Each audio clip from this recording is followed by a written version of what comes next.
Welcome. I'm Lee Cowan, and this is Here Comes the Sun, a closer look at some of the people, places, and things we bring you every weekend on Sunday morning. Larry Gagosian, he may be one of the biggest art dealers in history. With 18 galleries around the world, he has more exhibition space than some art museums do. Anthony Mason caught up with Gagosian at his flagship studio in New York. It's a brutal business. It's a blood sport. What do you love about this most? I love the challenge. I love winning. Gagosian represents more than 100 artists and shows the work of Picasso, Warhol, and de Kooning. His clients include billionaire mega collectors like New York Mets owner Steve Cohen, music mogul David Geffen, and cosmetics heir Leonard Lauder. That's why New York is such a great city for an art dealer. Yeah. Because you have all these super competitive, rich guys trying to, in a certain way, outdo each other. I got one, I got a better one. Later in the show, Larry Gagosian on his eye for art. Everybody says you have an incredible eye. Where do you think that came from? Considering you didn't have an education I think for it's it? something that I was just born with, you know? I mean, I don't really know any other way of explaining it. I mean, I would always spot the prettiest girl in the class. That's the start. It's the start. It's a good start. Yeah. And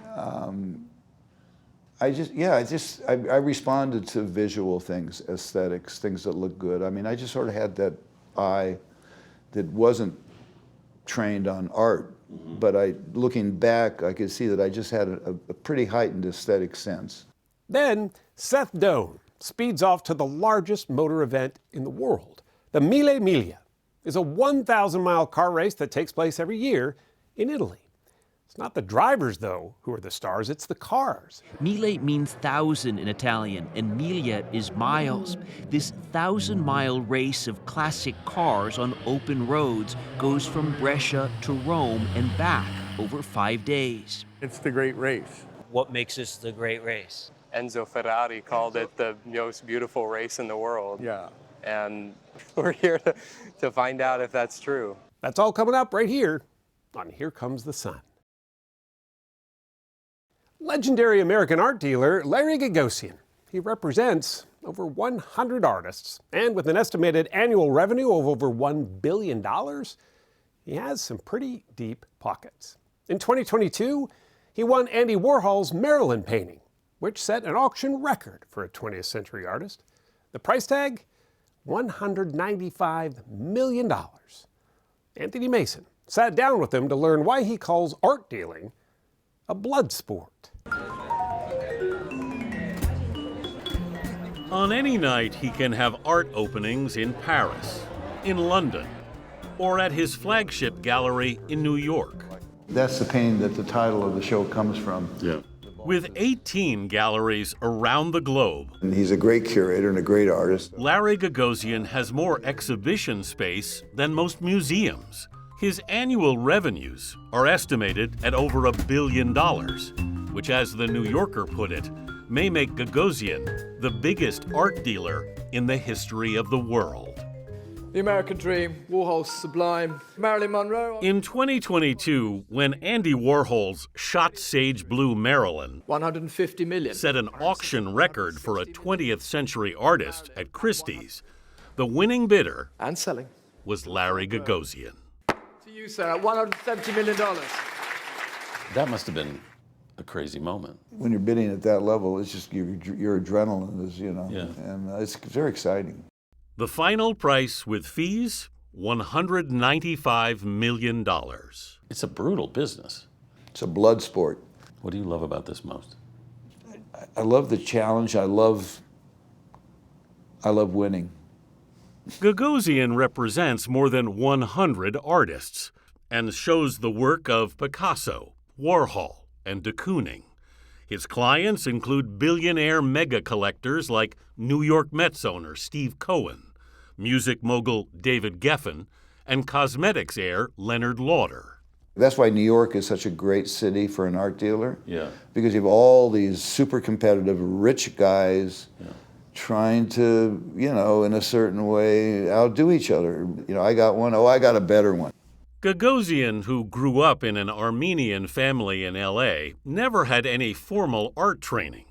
In the 70s, he was working as a parking attendant. Then I saw somebody selling posters. Literally on the street. They were literally on the street. What made you want to do what he was doing? I saw that and I said, geez, I could do that. And so I bought basically the same posters, and I'd literally pay $1 a piece and then put a little aluminum frame on them and put them on a pegboard and try to get as close to $20 as I could, which is pretty good profit margin.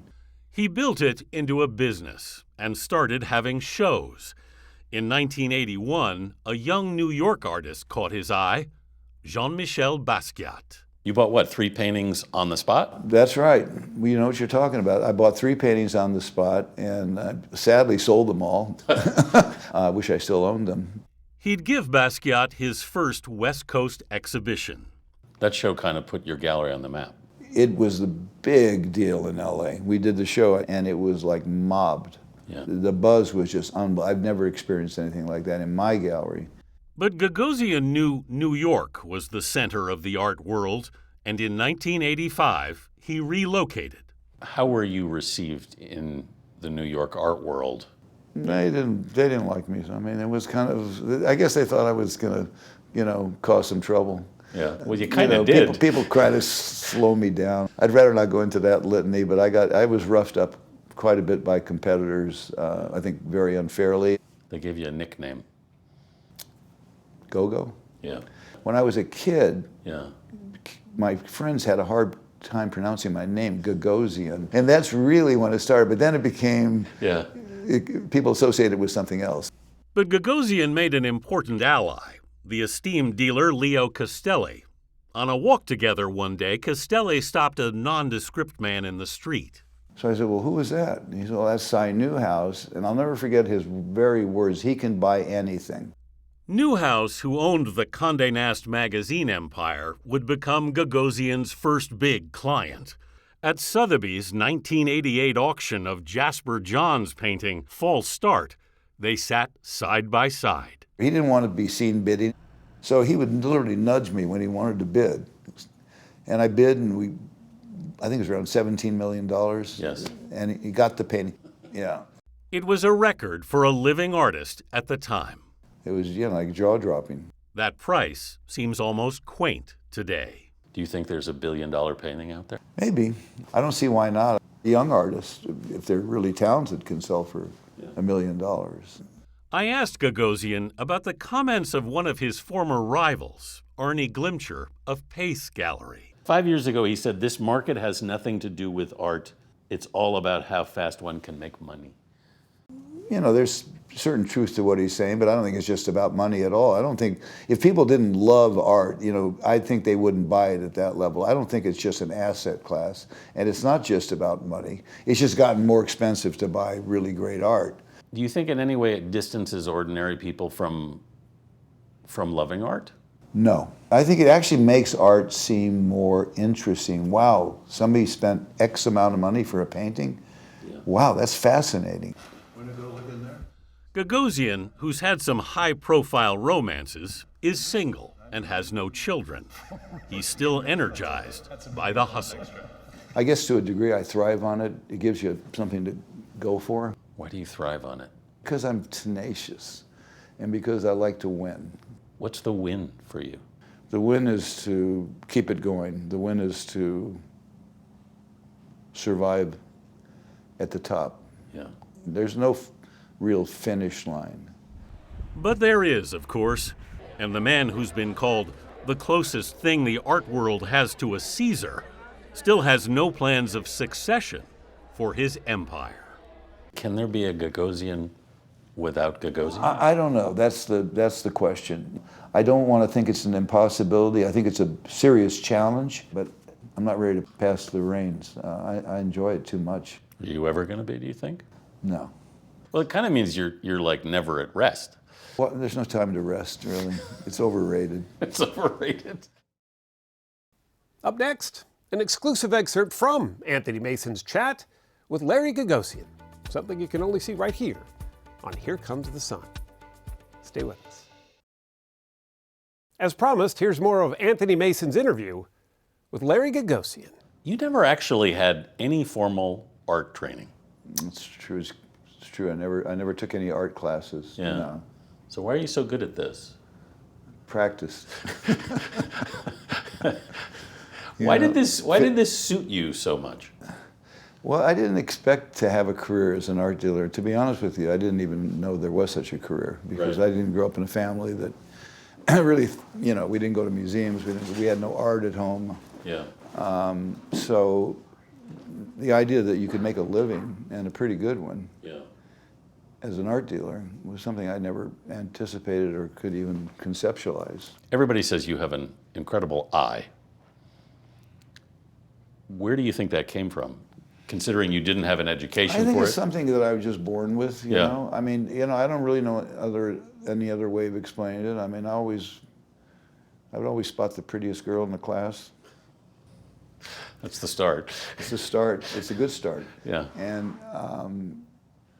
I responded to visual things, aesthetics, things that look good. I mean, I just sort of had that eye that wasn't trained on art, but looking back, I could see that I just had a pretty heightened aesthetic sense. And art was a perfect fit for me because I could utilize a very good eye, I think, to help me build a career. Yeah, it was a combination of your visual instincts and your business instincts. Yeah, exactly. You developed a particularly long and close relationship with Cy Twombly.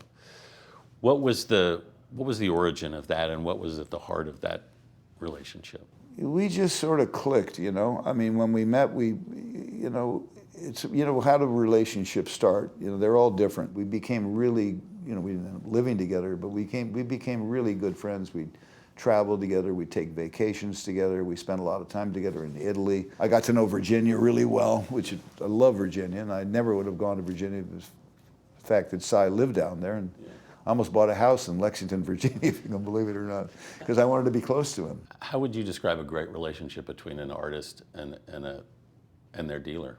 Success and trust, Yeah. I think, are the two most important things. Yeah.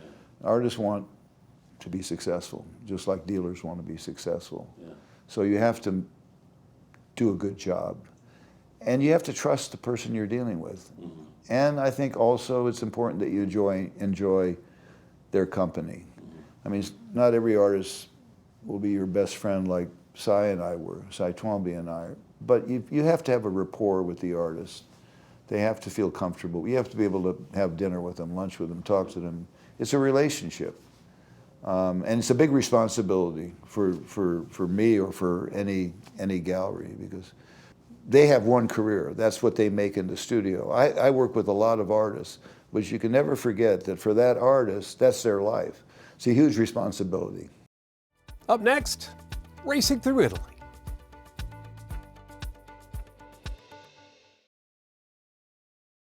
Welcome back. The Mille Miglia road race began in 1927. But after a terrible car crash killed 2 drivers and 9 spectators in 1957, it was canceled until it made a comeback in the late 70s. All the cars must be an original car that participated in the race between 1927 and 1957, or at least the same model. Seth Doane hit the road to see how this race is a celebration of history for everyone involved.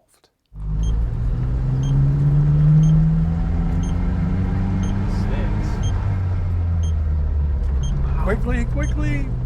This father-son duo came from California to race this tiny 1957 Fiat on the back roads of Italy. Slow. We were way off on that. A graduation celebration for the classic car-obsessed David Ely.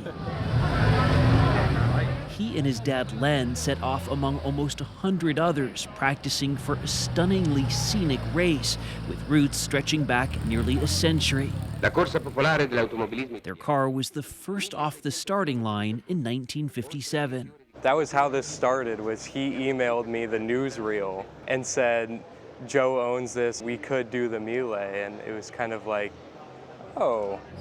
You're just using this for directions. Their friend Joe Hurwich bought this Fiat specifically to race in the Mille Miglia, Mille means thousand in Italian, and Miglia is miles.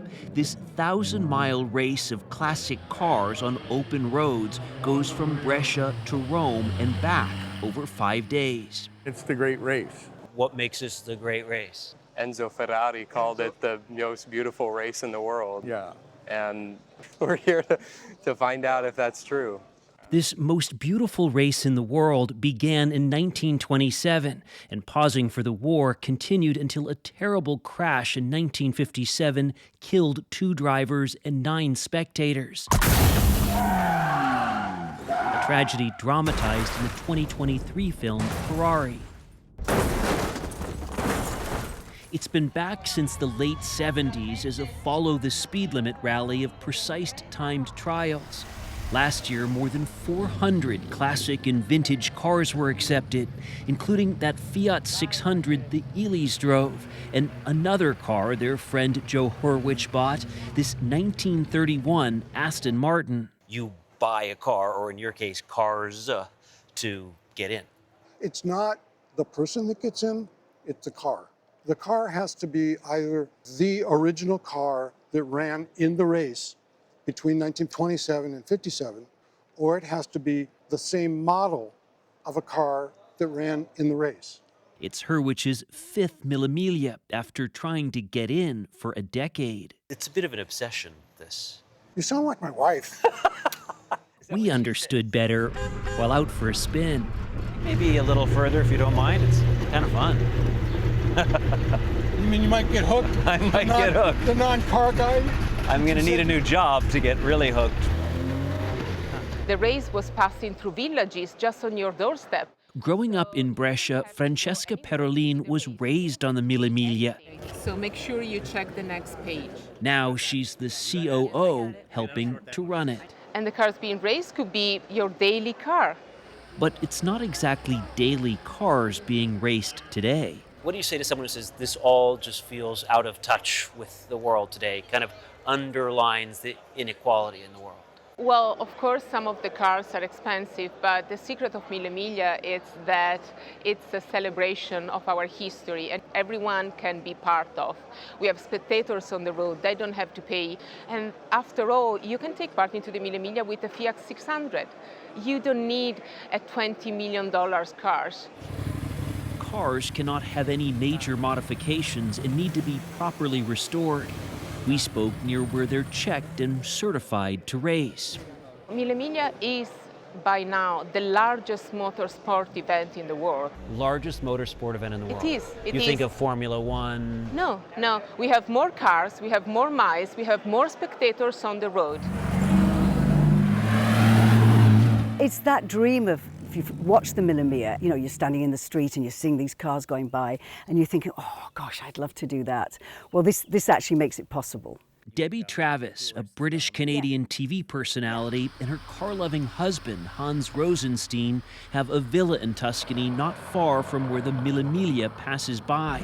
Now they host a week-long Mille Miglia-inspired classic car rally retreat for tourists, including Jim and JC Germani, who came from Osterville, Massachusetts. The Ferrari, I've been wanting to drive that car ever since I was 7 years old. And what's better than driving a Ferrari through Italy? And it's a bit like being in kindergarten. I have to say to people, no, you've been in the Bugatti once, you have to do this. So, you know, they get to drive usually 2 or 3 cars a day, so they're swapping as we go along with pit stops. They wind along picturesque roads, including nearby Pienza. The hardest thing for the driver is the scenery is so breathtaking, you know, but they've got to keep their eyes on the road. Back in Brescia, eyes are on these cars as they turn the streets into an open-air museum.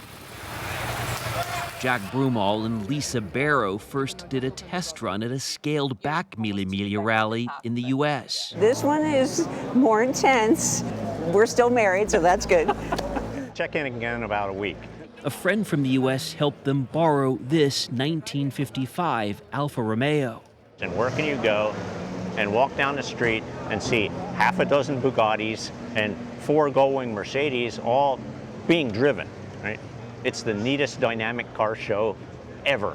That's a big part of this. These cars are not sitting. They're not under lights. They're on the road. These are not cars that are maintained in someone's elegant garage at home. I like that element of it, that the cars are driven. And they're driven hard. They're driven like they were meant to be in the day. This journey is also a test of drivers' endurance in these old cars, often without much protection from the elements. Over the 1,000 miles, Jack Bromwell and Lisa Barrow did remain married. We saw Joe Hurwitz passing through Rome in his Aston Martin, accomplishing the same goal that David and Len Ely set. We're just going to have fun. Our goal is to finish. Finish they did. A test of mechanics, will, and despite cheering fans lining the roads, humility. I mean, the Italians love the car. It's amazing, you know. They don't care about us, but which is perfectly fine. The car is the star. I'm Lee Cowan. Thanks for joining us. We'll see you right here next time on Here Comes the Sun.